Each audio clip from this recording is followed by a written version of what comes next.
Hello, welcome back to Cocktails and Cliff Notes. Today we are going to talk a little bit about the life and the death of Socrates, the philosopher who questioned everything. And we are going to be drinking the philosopher's mule. So, I'm going to show you how I'm making this philosopher's mule. And then once we have our drinks, we can really talk.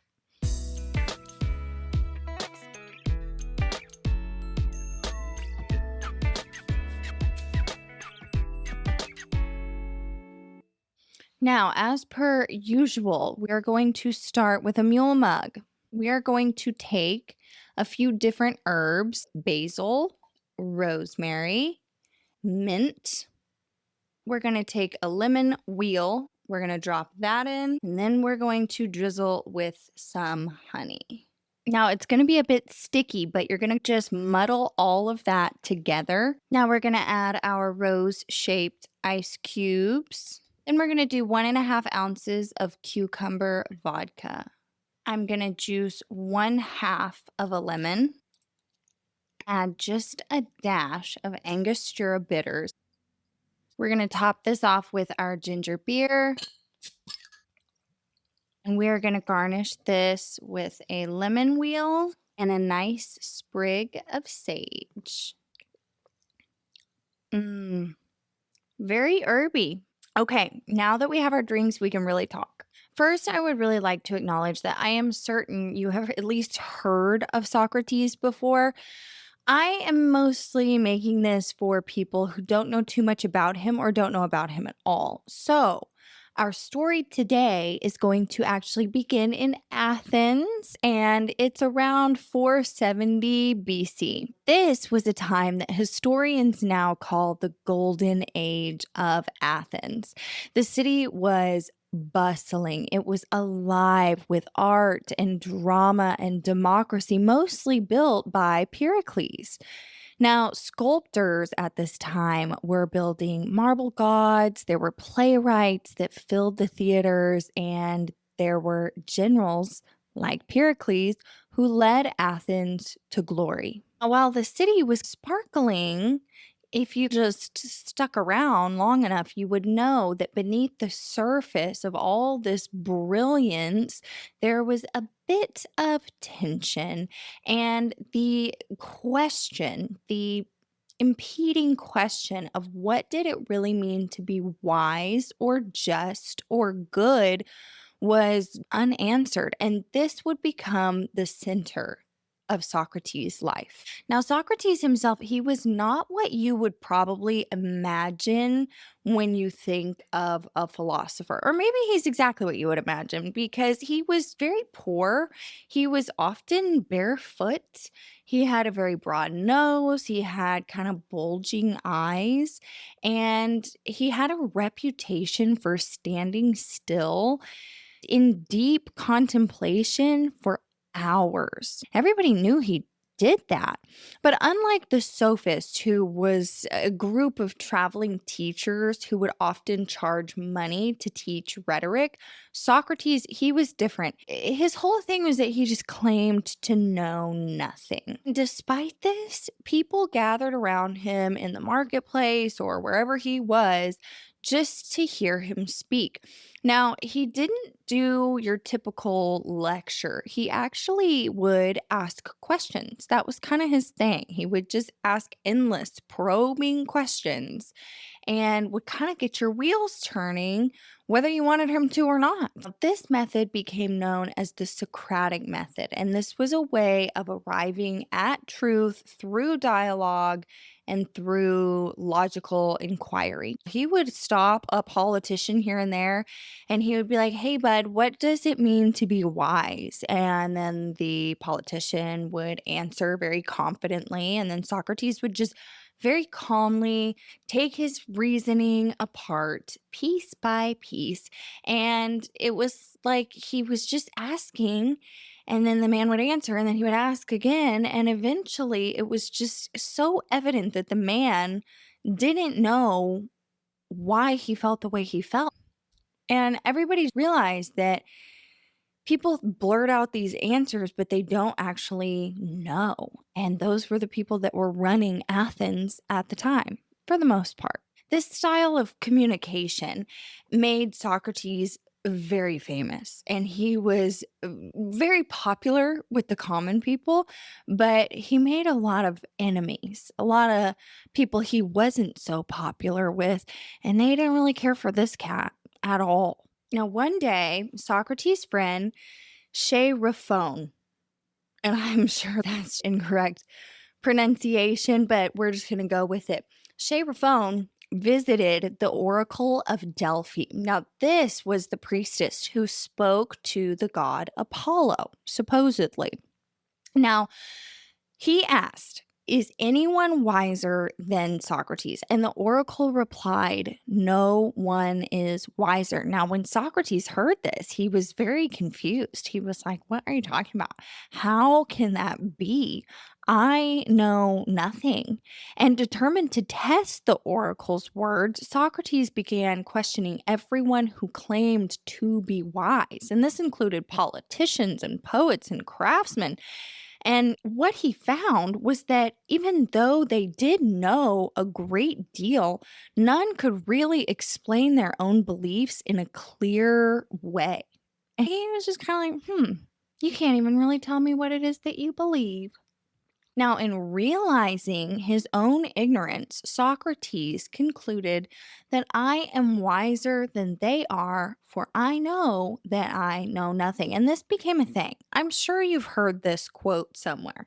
I'm sure there's an Instagram page that you followed that posts inspirational stuff and you've read this or something. Or maybe you're going through a breakup and you were doing some doom scrolling and, you saw something like this, because I definitely do that when I'm very sad. Anyway, I digress.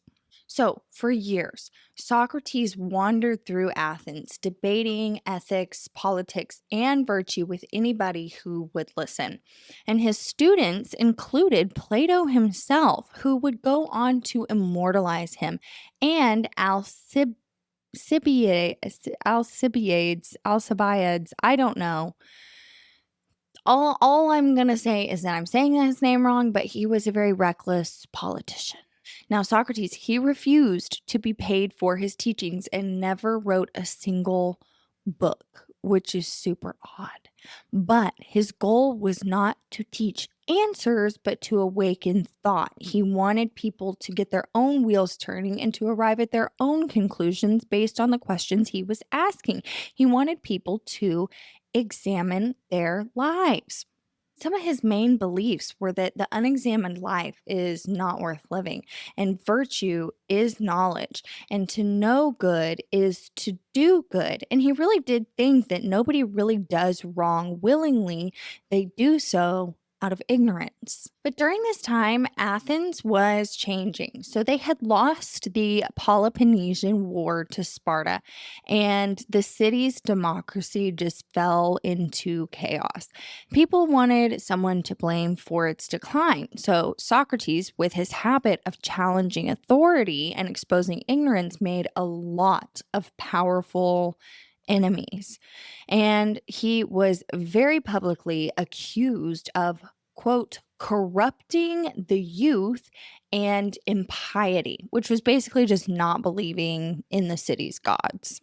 And his connection with that reckless politician Alcibiades and the tyrant Critias, I'm not nailing it, but these reckless and tyrannical characters that he affiliated with, this actually worsened his reputation. People didn't like this, and they were starting to kind of be like, we don't know about this guy. So in the year 399 BC, Socrates, at the age of 70, was brought to trial. Now, the courtroom was packed with all the citizens that they could cram in there, and they were just eager to hear his infamous questioning defense that everybody knew he was going to do. He was so famous for it, and everybody knew, oh, he's going to ask these questions, and everybody wanted to see it. Now, in his defense, he very easily could have begged for mercy, but instead he stood very firm. And he told the jury that he was actually doing Athens a service. It was like he was, quote, a gadfly that was stinging a lazy horse to keep it awake. He said, I am that gadfly, and I am sent by the gods to rouse the city to greater wisdom, which he probably was. Because, I mean, my God, people talk about Socrates all the time. It was like maybe not even just he was sent by the gods to rouse Athens to greater wisdom. He maybe was sent to the world. Maybe he was sent by the gods. I don't know. I'm not privy to that kind of information, but basically he says this, and the jury is just like eye roll, heavy eye roll. We don't care, buddy. We're not moved. We're not swayed. And so, by a narrow vote, they found him guilty. And according to Athenian law, you could actually pick your own punishment, which is actually kind of cool. We should keep that around. Actually, I take that back. No, we should not. That was a dumbass law. So he suggests, and he's kind of kidding when he suggests this, but he's like, I think that I should be rewarded and then I should basically get free meals for life for this service of being a human gadfly. And the jurors were like, we do not think that you're funny, bud, like at all. And so they actually sentenced him to death by drinking hemlock. Now, hemlock was just like a herbal poison. It was a nasty ass poison that they were going to make him drink. So he's been sentenced and now he's just waiting in prison for his execution. And all of his friends are like, you should get out of here. You need to escape. You need to run. But he refused. And he said that to break the laws, even unjust laws that he didn't agree with even a little bit, this would betray every single thing that he had taught, which was kind of true.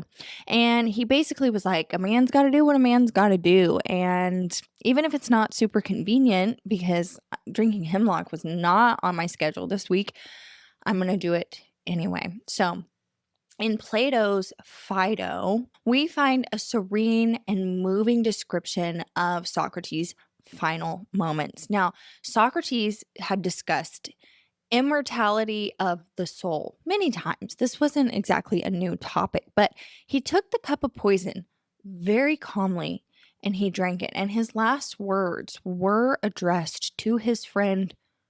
He said, Crito, we owe a cock to Asclepius. Pay the debt and do not forget.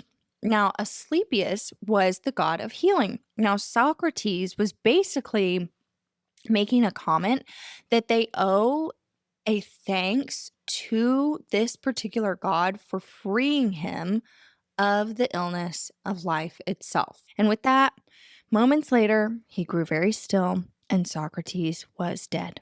And the interesting thing about this particular philosopher is that he left behind no writings, nothing, only memories and questions. Now, I will say that Plato, he did a very good job of recording a lot of his dialogues, and he preserved Socrates' philosophy for all time. So shout out Plato, because without him, I don't know what we would know. He was a very good note taker and he was very prolific. So he was writing stuff down, jotting it down on a sticky note here and there all the time. So through Plato and later Aristotle, the teachings of Socrates actually became the foundation of Western philosophy, which is crazy.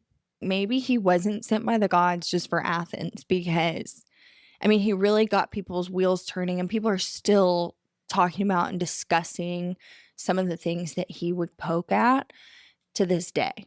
His method of questioning assumptions to reach the truth remains the core of law and science and education. It's kind of like the little kid that's just always like, but why? But why? And you run out of answers and you're like, I don't know. Why? You're making me think too hard. But he did this very intentionally and it was very well done. And it really got people's wheels turning in a very good way. So even his death stands as a symbol of integrity. This was the man who preferred truth over comfort and principle over life. In short, though, Socrates lived as he thought one should. He questioned, he sought the truth, he feared no man, and he accepted death rather than betray his conscience. And again, a lot of people that I admire and a lot of people that we've covered in the last month or so have been those types of people where it's like I would rather die than betray myself and or God. And he just fell right in line with that. So he proved that wisdom is not about having all the answers. But really, true wisdom is about never ceasing to ask the right questions. And honestly, I love it. I stand by it. I encourage asking questions, finding answers, and then asking more questions. And you could probably find those answers in a book. So pick up a damn book and start reading. My God. Get a $6 copy of something on thriftbooks.com. There's one thing that I mean, I have been really broke in my life, like poor, hungry, poor. And reading was so important to me that I actively would buy $5 and $6 copies of used books on thrift books because knowledge is so important. So I encourage you to do the same thing. And I hope that Socrates in this little kind of cliff notey version of his life and his story and this very brief depiction of his message, I really hope that that inspires you to do the same. And hell, we have so many resources now. You don't even have to buy books. Just go and use the free version of ChatGPT. Like you can find so many answers to so many things if you're just asking questions and if you just start thinking. And that was Socrates' whole thing. Like, let me just poke and probe and see if I can get somebody's wheels turning somewhere. And, maybe that'll wake up the common man. And it did. He did a very good job, like an exceptional job. Very impressive. I so appreciate you. Stay curious. I love the idea of information just for the sake of knowing stuff. And so, if you are that way, please join me in the next one. Thank you so much. Cheers to Socrates.